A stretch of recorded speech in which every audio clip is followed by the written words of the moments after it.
فقال له يا عبد الله ما اسمك قال فلان للاسم الذي سمع في السحابة فقال له عبد الله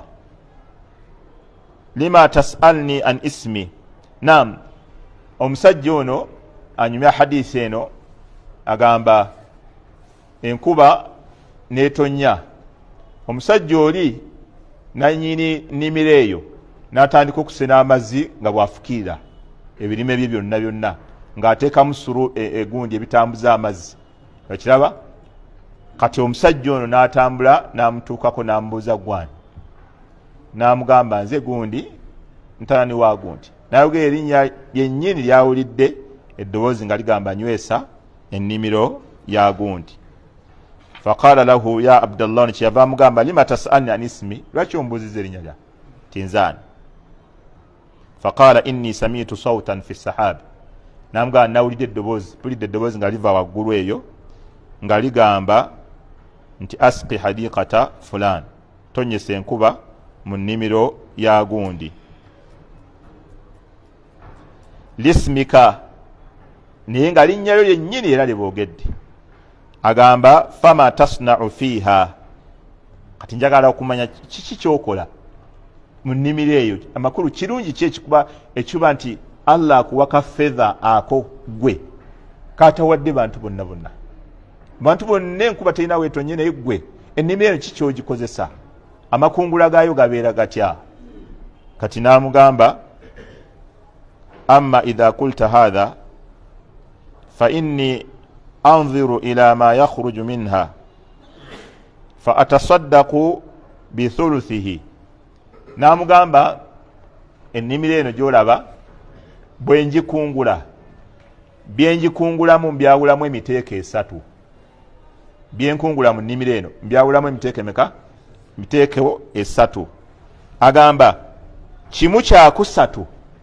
ekyemmaali bwe mba nkungudde masala kilo 9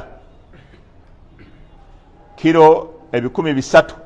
mbisaddaaka mu kkubo lya Allah tabaraka wa taala nembiwa abeetaavu jjukira yalina nnimiro akwata ennimiro eyo emmere gyajjeemu kimu kyakusatu n'agiriisa abantu kati olowooza otya abantu ababaganyiddwako emmere kilo nga 3 ku 9 byonna n'abiriisa ki n'abiriisa abantu abaali tebasuubira kufuna kakulya ababadde balina obuzibu zabadde agenda okugulamu emmere n'azifissa agamba kimu kyakusatu ekyenzija mu nnimiro muno nkiriisa n'agamba nti wa akulu ana wa iyali thulutha nze ate na efamile yange n'abantu bange naffe ne tulyako kimu kyakusatu kibeera kyaffe kyakulya n'agamba wa aruddu fiha thuluthahu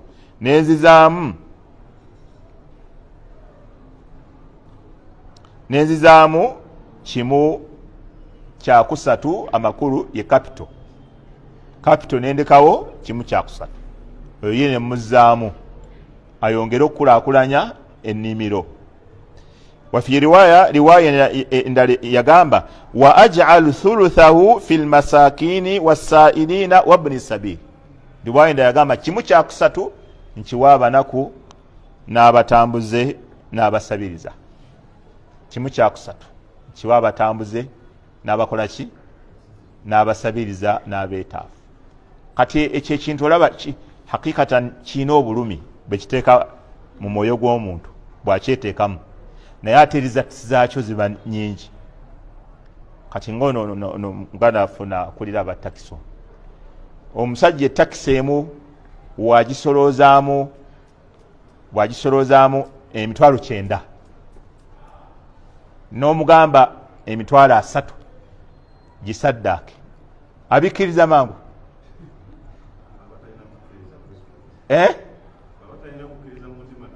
bwaba talina bukkiriza mutima tasobola gomaye emitwalo 3 kyegitegeeza omumwezi eno takisi ensumbuye simanyi traffic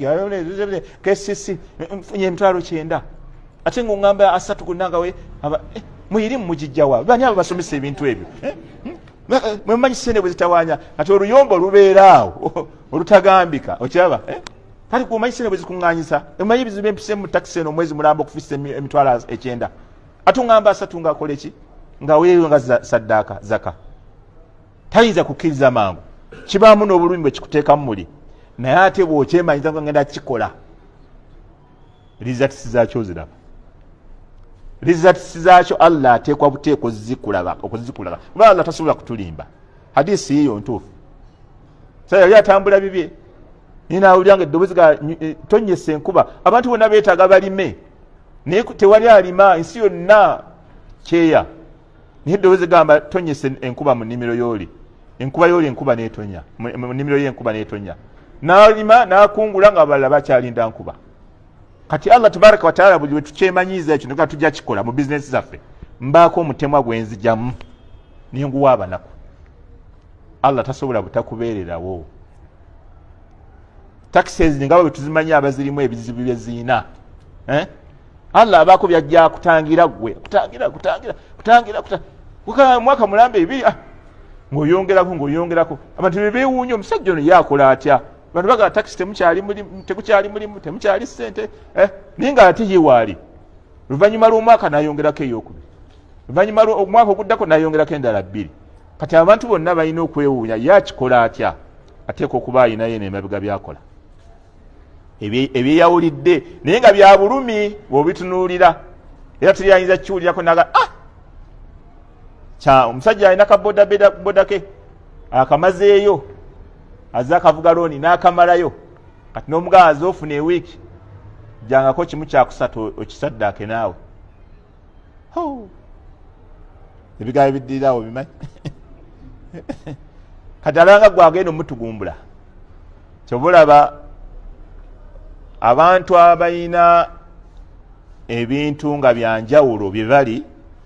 babaawo ne bebakola ebyobulumi nga byanjawulo buli golaba nga alinamu ekyenjawulo ne bwebera hatta irimu omuntu nolaba nga Allah tabaraka wataala ayinawo kyamusukkulumiza ku irimu abaako ne tadhiya gyakola oluusi gwe gyotomanyi abaawo sacrifice gyawaayo mu kunoonya irimu eno nga yanjawulo omuku katono ng'esobola omwawula ku balala kati Allah n'ateeka baraka mu irimu ye osobola okubisinga nga irimu gyalina si y'amaanyi nga Imam Ibn Qayyim rahimahullah bwe yakyogera nga irimu ye si y'amaanyi naye nga rajulu mubarak Allah amuwa baraka olwa tadhiya gyakola ye mu kunoonya irimu kunoku tadhiya gyateekamu kasobola okuba akantu kamu Allah n'akatunuulira n'agamba akusinzira ku kino kamuwe faida kamuwe baraka mu irimu ye n'ebirala bwe bityo bibiri n'obufumbo nabo bwe butyo bwe buli omuntu abuwangaaza naye nga waliwo byakola bakyala banne bye batakola Allah n'abumuwangaaliza mu bizibu byonna ebibulimu ye n'abaako Allah wamuteera naye akabega bakayita kabega Allah n'amuteerayo akabega bufumbo n'abuwangaaza abaana n'abamuteeramu baraka wabaawo byakola ebyenjawulo olaba mukyala wa Nabbi sallallahu alaihi wasallam omu ndowooza ayitibwa Hafsa embasa erabidde Nabbi sallallahu alaihi wasallam yamuta n'agamba amugobye eyawukanye naye mu bufumbo kati Jibrilu nejja nga wayise akabanga nemugamba Allah akulagidde omuddire laba akabega gikava Allah akulagidde omuddire olaba Sauda mukyala wa Nabbi bwe yakaddiwa Nabbi yamuta naye Sauda olw'okuba nti amanya amaka ga Nabbi value gye galina ku nsi ne ku nkomero yasaba Nabbi n'amugamba ya Rasulallah nkusaba ondeke nga ndi mukyalawo naye ekisanja kale kinzijeeko ennaku lwange nduwadde Aisha naye nsigale nga ndi mukyalawo Nabbi n'akikkiriza era yafa mukyalawe ku nsi ne ku nkomero nga tayagala kuva wa Nabbi kati Hafsa mukyala wattu kimulya nga bwe bagamba kimulya Nabbi amwegobera amugamba gwe nkoze eki gwe nkutadde Allah subhanahu wa ta'ala nasindika Jibrilu nemugamba nti inna Allah ya'muruka an turaji'aha Allah akulagidde omuddire fa innaha sawaman qawama asiiba nnyo sunna ate asaala nnyo ekiro laba akabega gikaava fa innaha sawaman qawama oyo golaba asiiba nnyo sunna ate asaala nnyo ekiro kati olaba obufumbo okusigalawo waliwo ekimweyimiridde okirabye waliwo ekikoze eki waliwo ekimweyimiridde kakati gwe mu maali yo tosobola gamba ojja kubeerawo Allah akuwadde maali weeyagale tofa ku banaku oganyiti Allah agenda kweyimirira atya gwani gwe weeyimirira mu bulamu bwe buli ajja ng'ogamba abantu babbi bantu bavuka bayaye basabiriza sente zonna ozeekomya bwekomya nga Allah bwazikuwadde ne famire yo Allah tasobola kweyimirira tekisoboka era ekizibu ekijja kisobola okutwala n'ofaanana nga bali bennyini bwe badde ogamba nti bantu basalawo obutakola kusabiriza tebasalawo obusazi teri muntu asalawo nti sijja kukola kantandike kusabiriza la wabula ali mu kigezo musabireko edduwa nga bw'omuwa nga Allah akusaasire naye ekyo kyensobodde ebekaba katono kyensobodde naye Allah akusaasire okiraba kati obwo bojja okola obwo bufuuka backup mannaye w'oluzungu alwamuza kyekyo backup okiraba kaba ka backup keko Hamza kati bino byokola ebirungi bino bikolanga ki backup okiraba ejjezibizi emisiba we gijjira nga Allah akuterayo akabega y'omuddu wange olani wa president wa ggwanga asobola okubagana ng'abantu omusajja wange oyo mumuleke olaba omusajja wange oyo nedda oyo tujja kulaba ensonga ze olaba bwakuterayo akabega kubanga akumanyi taarafu ila llahi fi rrakhaa yarifuka fi shidda weemanyise ewa Allah ng'oli bulungi tolina mitawaana bw'onootuuka mu bizibu ne Allah ajja kumanya abantu ababeererawo organization zaabwe mu kitamaati zaabwe biki nabo bwe baba n'ebizibu batera nnyo okubayirawo mu bibiri kati ne mu maali tusale amagezi tukole amakubo agayinza okukuuma emaali zaffe yali Zainab hadisi ogirabe mukyala wa Nabbi sallallahu alayhi wa sallam ayitibwa Zainab omubaka alayhi salatu wassalaamu yali amukoze eki yali amutadde yali seka Zainab omugyewa yali muwala wa Umar naam Sheikh alisa masala wanuna ga kithawabu walafa alisa kithawabu walafa kigoye wezinge kithawabu walafa nagamba Zainab abadde akyusiza sanadi naye nga nange mbadde nekakasa kuba nti yali Hafsa muwala wa Umar yennyini oyo Nabbi sallallahu alayhi wa sallam gwe yali atadde nga Nabbi tatunulidde na Umar Allah akbar ane Nabbi yali asala abagamba mufe tusala bali tuyita kye tusala banne Nabbi yali asala oba mukyala waani oba ani tebimukwatako ye kasabira nga tebimukolera nga gwegenda okiraba eddiini erina okubaamu embeera bwetyo naye bwe bunagamba mujja gitambuliza kaweweevu kokka tesobola gituusa eddiini erina okubaamuko embeera emyumyula weetagisa okumyumyula si buli wamu wabula weetagisa amazima oganywererako ne bwoba oli ogwo nogagano ge mazima Allah kyajja okumbuuza ye kyengenda okwanukula ye abantu bonna baagala kweyambula ngoye beyambule ebitebinkwatako nze mbagambye Allah kyagambye n'ennabbi eddiini yange kyeŋŋambye hatha ma adiinu llaha bi era nange kyensinza nakyo Allah kati ebiddirira nze ndi ki tadhuhiya ndi musalaba kyonna ekinajja kyaba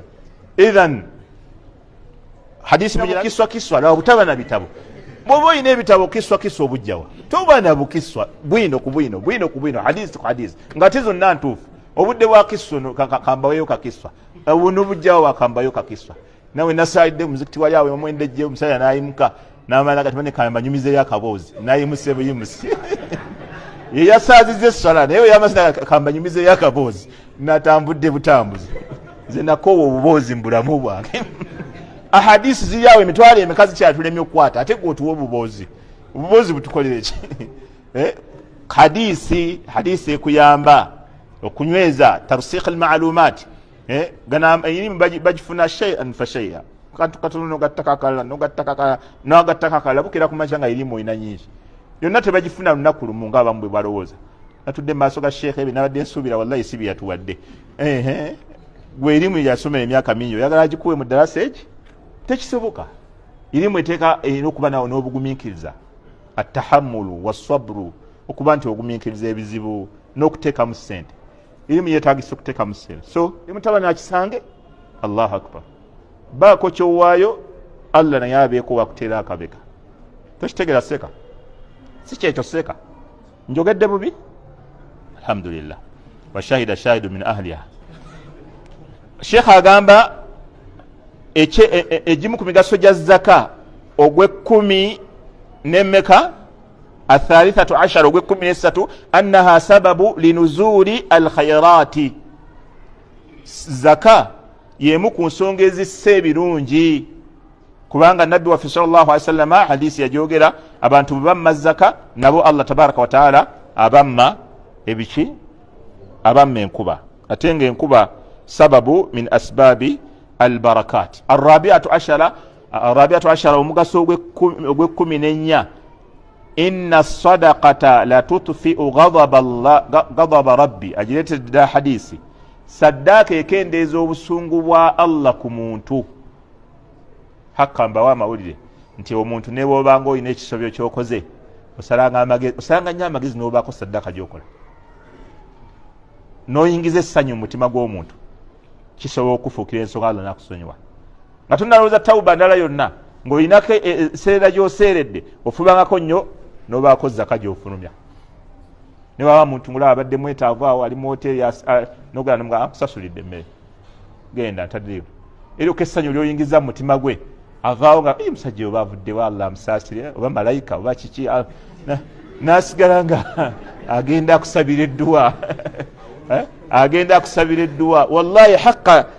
omuntu buli lwajja mu maaso go n'akusaba wallahi bw'oba olina obusobozi obumuwa ne bw'oba tomuwadde exactly ekyasabye kyennyini naye baako katono k'omuwa kubanga bw'oba omanyidde okuwa omuntu n'ava mu maaso go nga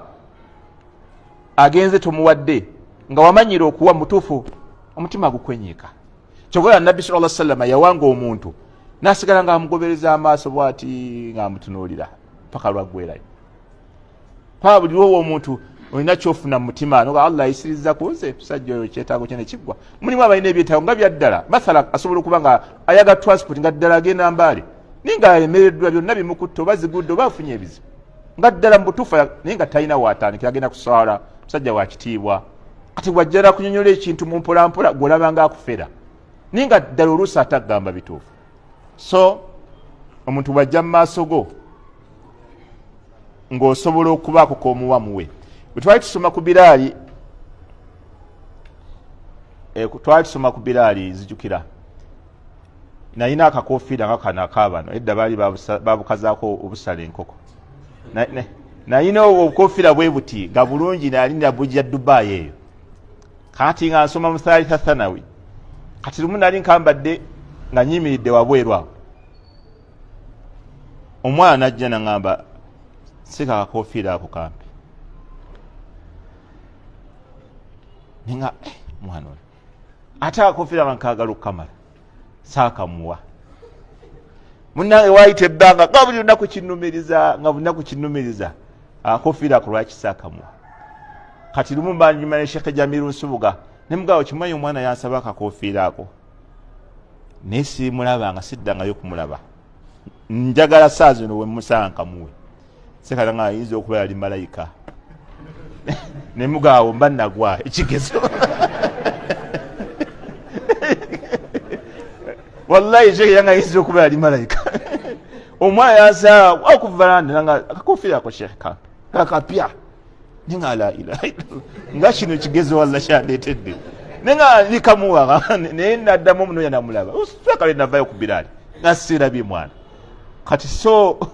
omuntu abazze ng'olina obusobozi ku kyakugamba ne bwe kuba kumulagirira gyalaga mulagirira kwata ufunayo obudde ne bwe oli kubanga ne bwe olina ebizibu soka owulize kyakusaba alaga kumulagirira soka omuze ku bizibu katono mugaye kwata wano giraba oti ne bwoti owali ennyumba eddako onogenda okudda ku bizibu byeno nga Allah akwewulidde ate ebirala bingi olw'okuba naawe oyingidde mu byetaago by'omuntu omulala ekirala nabbi sallallahu alaihi wasallam kyeyogera waman yassara ala mu'sirin yassara Allahu alayhi fi dunya wa yassara Allahu lahu fi dunya wal akhirah omuntu bw'ayanguyiriza omuntu azitoowereddwa Allah naye amwanguyiriza ku nsi ne ku nkomero waman satara musliman Allah omuntu bw'abikkirira omusiraamu naye Allah amubikkirira ku nsi ne ku nkomero ya anna aljazaa min jinsi al-amal kubanga kyokolwa nawe kyosasulwa kyokola Allah bw'obeerawo ebizibu by'abantu Allah n'akulaba ng'obeerawo mu bizibu by'abantu Allah naye abeera mu bizibu byo mu mbeera gy'otomanyi so inna sadaqata la tutfi'u ghadaba ar-rabb zaka ezimu ku migaso gyayo ezikiza obusungu bwa Allah ku muddu alkhamisatu ashara omugaso gwe 15 annaha latadfa'u mitata su'i zaka okujiwa ejimu ku migaso gyayo ejja enfembi ku muntu ezzaayo eziiza enfembi ku muntu omuntu yali badde afa enfembi Allah n'agimujjako olw'okuba ababadde awa zaka kivulaba omuntu agiraba ne bwaba abadde agenda kufa ng'abadde tawananga rabbi lawla akhartani ila ajalin qarib fa asaddaqa wa akun min as-salihin ay Allah sengo nindiriza akaseera katono nembeera mu basaddaaka nembeera mu bantu abakola emirimu emirungi olabanga ku ssaawa yakitegeera nti ebimu ku bimadde bimuyamba kati wano waafiira kuba nti nga saddaaka abadde awa zaka abadde awa akirabira ddala ng'agenda kufa naga Allah nindiriza sinsaale sinkole ki ngabe saddaake kitegeeza ki nti saddaaka eziyiza enfe embi kyobulaba omuntu wano waaba afa akirabira ddala ng'ebimu kati biyinza okugyawo obuzibu buno bwalaba buno kubanga saddaaka abadde asaddaaka abadde ayina bayamba byebimu ku bijjawo enfe embi yali badde afiira mu kifo ekitali kituufu Allah n'akimuggyako yali badde afiira wali ekikolobero Allah n'amugjawo n'afiira awalungi yali badde agezesebwa ne bamutwala mu masabo Allah n'amutaasa tayiza kugenda mu masabo ku ssaawa ey'okufa ng'esembedde abadde bamutwala ku masabo ne baba batawulira Allah ateekawo embeera nga tebasobola kumugjawo n'aba ng'afudde mu nfa esinga okubeera ennungi ebimu kuyamba ebyo zaka alkhamisatu ashara ekyekumi n'ettaano kibadde kibali kya 14 ekyekumi n'ettaano kuziyiza nfambi assadisatu ashara omugaso ogw'e16 annaha tata'alaju ma albalai alladhi yanzilu min as-samaa fatamna'u wusulahu ila al-ardi zaka tata'alaju almu'alaja kwe kuba nti ojjanjaba ekintu kati bimaana tadfa zaka erwanagana zaka bwebe badde eweewa erwanagana n'ebizibu bala eziba zikka okuva mu ggulu zaka erwanagana nazo fatamna'u wusulahu ila al-ardi zaka neziyiza ebizibu ebyo ne bitatuuka ku nsi kati bimaana omuntu waba badde awa zaka nga Allah ayina ebigezo bye yamugerera zaka eno erwanagana nabyo mu bbanga awo n'ebiremesa okutuuka ku nsi kati so kikulaga fadla zaka okuba nti omuntu obulungi bwa zaka abantu gye banoonyeza obuti obunaabayamba beetangira ebizibu zaka tonoonya kati tonoonya kantu katika mu wallet kantu kajja kutangira ebizibu emiswiba kajja kuwugula abasirikale ku luguudo kabawugula kati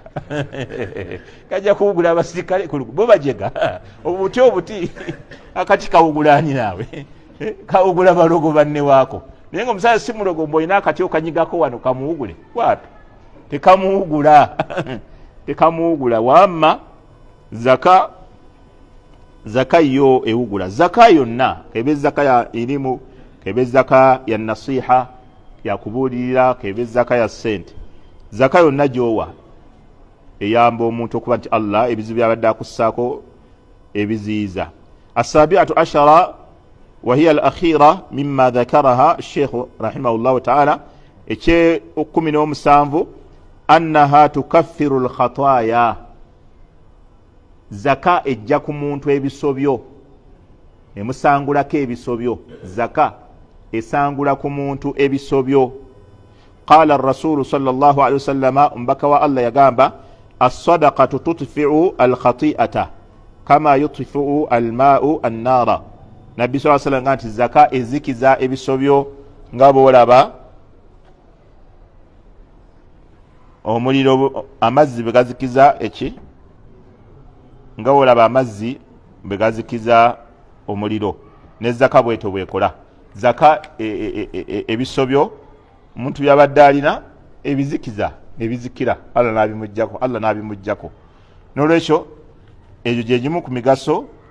ejja zaka Sheikh rahimahullahu ta'ala gye yayogera nga jidda eri society mutuwangalira nga tejidda n'eri abantu sekinnoomu abawa zaka thumma انتقل المؤلف رحمه الله تعالى إلى بيان ضوابط هذا الباب muallif rahimahullahu ta'ala oluvanyuma lw'okutubulira egimu ku migaso gy'okuwa zaka n'atandika okutunnyonnyola emmaali emiteeko gy'emmaali egiweebwamu zaka kubanga si buli mmaali nti erimu zaka. Mathala omuntu alima nakati, omuntu alima watermeloni, omuntu alima ennaanansi, ovakado, si buli kimu tikirimu zaka. Kati waliwo emiteeko gy'emmaali egiwa zaka. Kati Sheikh n'agamba adhabitu al-awwal, principle esooka, al-amwalu allati tajibu fiha zakatu, emmaali eweebwamu zaka 6 ya miteeko 6. wa jumlatuhu okunnyonnyola ekyo yani wa bayanu dhalika anna al-amwala allati tajibu fiha zaka, emmaali ekakatibwamu zaka 6 asnaf ya miteeko 6. huddidat min qibali shar'i, gyateekebwawo Allah yennyini yateekawo emiteeko egyo. min qibali shar'i yani shari'u sharia, yateekawo sharia yennyini yalambika emiteeko gy'emmaali egiweebwamu zaka. ittafaqa ahlul ilmi ala 4 minha, emiteeko 4 bannannyini kumanya bagyegattako. wakhtalafu fil baaqi, egisigadde 2 girimu okwenjawukana wakati w'abamanyi. wama ada hadhihi al asnafi, emiteeko egitali gigenda kwogerwa wano, falaisa fiha zakatu ala rajih, temuli zaka min aqwali ahli ilmi, mu bigambo by'abannannyini kumanya. as-sinfu al-awwal, omuteeko ogusooka mu bintu ebiweebwamu zaka, al-athmanu, ebintu eby'omuwendo nga goldi ne silver, bibayita athman, ebikozesebwa nga athamani, omuwendo waayo. kati bw'oba yagadde inshita al-awraqu an-naqdiya, kati tukikyusa ne tukizza mu sente ezikozesebwa sente. luli ku mulembe gwa nabbi sallallahu alaihi wasallam baali bakozesa dhahabu ne fidda mu kugula waayo goldi oba silver. kadi goldi alimu zaka, wakadhalika ne silver. ne bw'oba obiina ku mulembe guno kati nga bwe tujja okulaba, kati toba ng'olina kilogulamu eza gold eziwera 85 oba otandise okuwa zaka ya gold nga bwe tujja okulaba. wakadhalika bw'oba olina silver ng'ali awo ng'aweramu kilogulamu 595 owaamu zaka. kati ekisooka mu miteeko gy'emmaali ewa zaka goldi ne feza, الذهب والفضة أي الذهب والفضة. وما يقوم مقامهما, oba ekiyinza okubeerawo mu kifo kya gold ne zaabu ngaki sente, naam cash. zino not zetubeera nazo umla, bazita umla warab, currencies eziriwo umla kati zezikola nga gold ziweebwamu zaka. wahiya wajibatun bilkitabi wassunnati wal ijma, okuwa zaka mu maali eya silver oba gold ne silver oba currencies kyabwatteeka mu Qur'ani ne sunna z'omubaka n'okwegatta kw'abamanyi. amma alkitabu qawluhu ta'ala, mu Qur'ani Allah yagamba walladhina yaknizuna adh-dhahaba wal-fiddata wa la yunfiqunaha fi sabilillah, abantu abatuuma alladhina yaknizuna ne bakukuni alkanzu wa huwa almalu alkathir, abatuuma abantu abatuuma emmaali nyingi nnyo babeera nayo nga ya dhaabu ne fedha. hakikatan wallahi emmaali eno abantu bagyagala nnyo, naye n'ekintu kyenneewuunya nze mu bwongo bwange, omuntu waaba n'emmaali ng'alina nnyingi nnyo, ki ekirala kyagikozesa ng'oggyeko ebyetaago byaffe bya bulijjo? kubanga aba alina obusobozi obuweera abaana, takyetaaga kyakulya, alina waasula, alina n'abapangisa, alina ne ssente ez'okulya omwaka n'emyaka ebiri. oluvannyuma lw'essente ezo ennyingi ennyo, omuntu kiki yeetaaza ssente? binyuma subhanallah. kubanga ffe waliwo wootuuka nga omusajja haqa, nze waliwo we nagenda okugaba ebyobusika ng'omusajja ayina eparking y'emmotoka eva kuno paka ng'eri, naye nga waliwo emmotoka nga esembayo layisi tekka wansi wa $150, naye nga weeziryawo nyingi ziparkings, naye ng'ate bagaba buli luvannyuma lwa myezi ng'esatu abadde alabayo emusanyusa naddamu n'agigula, era ng'alina babuloka bamukubira. Namuga haji tewaliwo kino kiyitirivu kya mujamani, mukireete ndabe, n'akitunulako teekaawo buloka aliwa, n'agamba mugende mugyeyo ssente muzimu. kati simanyi nnyo kyamaanyi nnyo, ssente omuntu alina ennyingi ennyo, ki kyazikozesa? wallahi unonya sisimanyi kati kyobola waliwo kampuni eya Tata ekola Tata ndoze erindi yeeyo omu ku abadde agikulira yakafa ennaku zino yafudde naye Tata kampuni ya Tata kati yagenda n'emmotoka endala nga Range Rover, Land Rover erina n'emmotoka endala zeekola nyingi okuva le yagigendamu oyo yagifuula ya bbeeyi nnyo ebadde ebalibwa kampuni eyo nga mu kampuni ezisinga okukola ssente mu nsi yonna yezimu kuzisinga ddala naye omusajja oyo nanyiniyo eyafudde kati abantu badde beewuunya lwaki tawandiikibwa mu bitabo by'abagagga tali ku lukalala lw'abagagga abasinga mu nsi yonna naye ng'ate Tata y'emu ku kampani ezisinga okukola ssente empitirivu amagoba mu nsi yonna ne bagamba asababu fi dhalika ensonga kweyo eri nti ssente zaabwe ze babadde bafuna ennyingi ennyo zonna ezisinga babadde baziteeka mu charity ensonga lwaki tebamuwandiika mu bagagga abasinga mu nsi yonna bwe bafuna ezisinga obungi zonna bazikwala ne baziteeka mu charities mu organization mu asasat egiyamba abantu kyebakola bo naye nga buli mwaka bakola ssente empitirivu kati olaba value ya ssente gye bali balaba nti terina nnyo kyamaanyi kubanga obwetaavu Allah abukuwadde bwonna byeweeyaga otambula bulungi osula bulungi kati fama baada dhalika abadde musiraamu genda onoonye ojja kulaba genda onoonye abagaba munaye tebalina kuba basiraamu Firawuna teyali musiraamu munnange naye Firawuna yali agaba okufa oyo gwolaba bangi nnyo ate abazungu bangi kyobola bo bwe babulwa emigaso gya ssente oluusi baleka baziraamidde embwa naga obugagga bwange bwonna bwambwa yange ekiramu ne bakisoma mu maziika nga munnange Petero Johnson Stoneham essente zonna yaziraamidde embwa essente zonna nga zonna yaziwadde embwa abantu bonna bakwata ku bitebe bati mu maziika bonna ne beeraliikirira nga Johnson essente zonna yaziwadde embwa. Allahu akbar. Oba malaya yageze n'alaba malaya olunaku lumu nazimulamira zonna essente oba pusi naziwe pusi kuba tebamanyi mugaso gwazo kati abo bagaba abazungu bagaba nnyo ssente tubana nabo tebamanyi mugaso gwazo gw'amaanyi guli awo kubanga emaali ebeerawo nga mutadaawira just byeyagala okutuusaako obifuna kati buli otuka kweyo level nga emaali buli kyoyagala okutuusaako okifuna lowooza ku bantu abalala wallahi kikirimu kyokka lowooza ku bantu abalala ne baba famire yo kale lowooza ku bafamire y'abalala bolaba nga baavu nnyo kubanga bwe buli kyetaaga ekyetaagisa ssente kyonna okimalayo kyonna lumu nawuliza pulezidenti ng'ayogera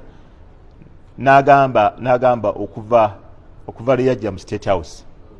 yagamba tamanyi bintu miwendo bwe bigula kubanga mu State House waliyo abaaweebwa omulimu ogw'okugula ebintu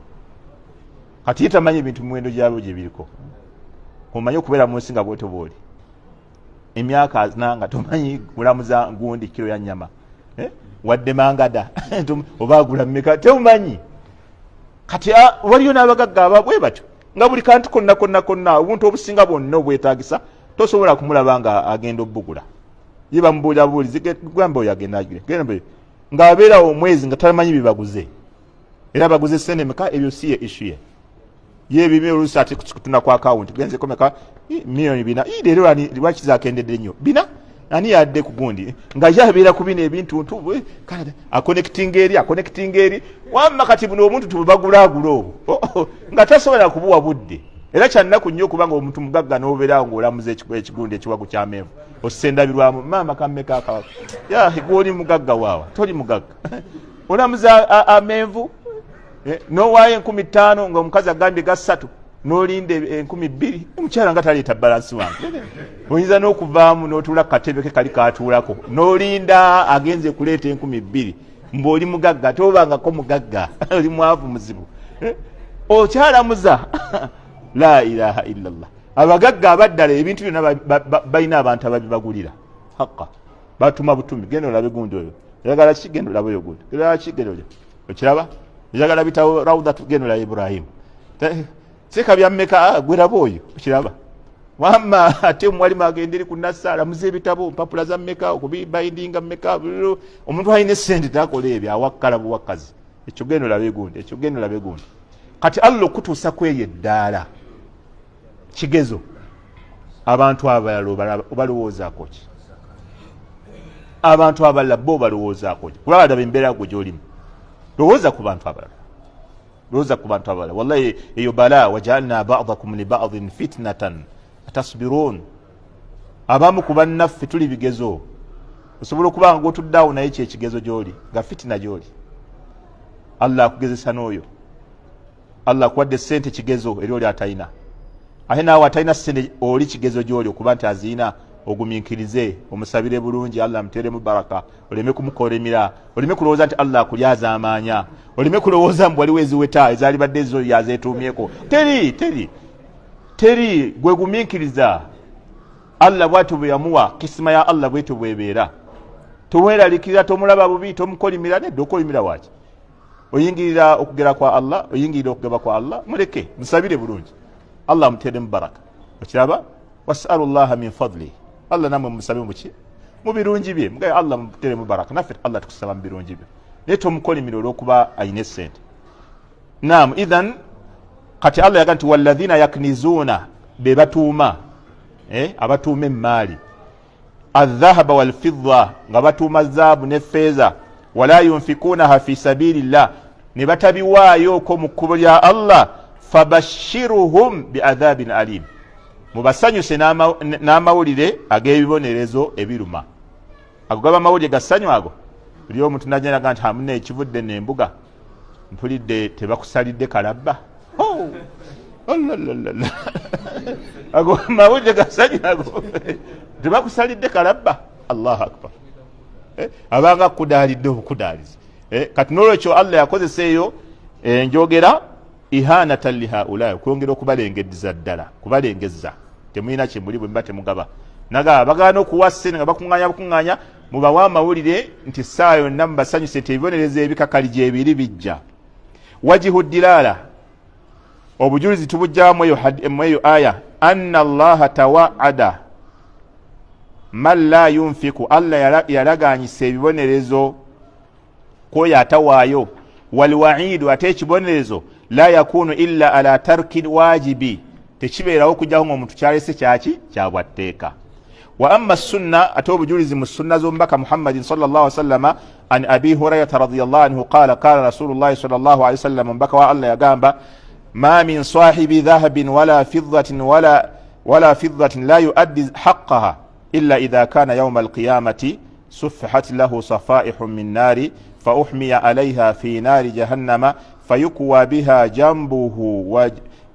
جنبه وجبهته وظهره كلما بردت أعيدت عليه في يوم كان مقداره 50,000 سنة حتى يقضي الله بين العباد يعني فيرى مكانه إما إلى الجنة أو إلى النار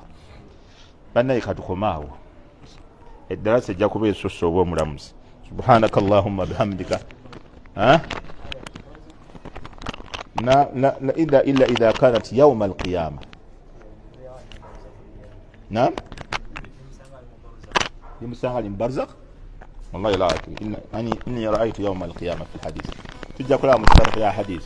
nsemyo jaffe nga tujijja ku kwagala kwajo tujizze kwekyo Allah tabarak wa taala kyayagala Allahumma salli ala Muhammadin wa ala ali Muhammad kama sallaita ala Ibrahim wa ala ali Ibrahim innaka Hamidul Majid wa barik ala Muhammad wa ala ali Muhammad kama barakta ala Ibrahim wa ala ali Ibrahim innaka Hamidul Majid Allahumma rabbana atina fid dunya hasana wa fil akhirati hasana wa qina adhaban nar rabbana la tuzigh qulubana ba'da idh hadaytana wa hab lana min ladunka rahmatan nsemyo innaka أنت الوهاب ربنا ظلمنا أنفسنا وإن لم تغفر لنا وترحمنا لنكونن من الخاسرين ربنا اغفر لنا والوالدين وارحمهم كما ربونا صغار اللهم اغفر للمؤمنين والمؤمنات والمسلمين والمسلمات الأحياء منهم والأموات اللهم انصر المجاهدين في سبيل الله في كل مكان برحمتك يا أرحم الراحمين وصل اللهم على نبينا محمد وعلى آله وصحبه وسلم والحمد لله رب العالمين السلام عليكم ورحمة الله وبركاته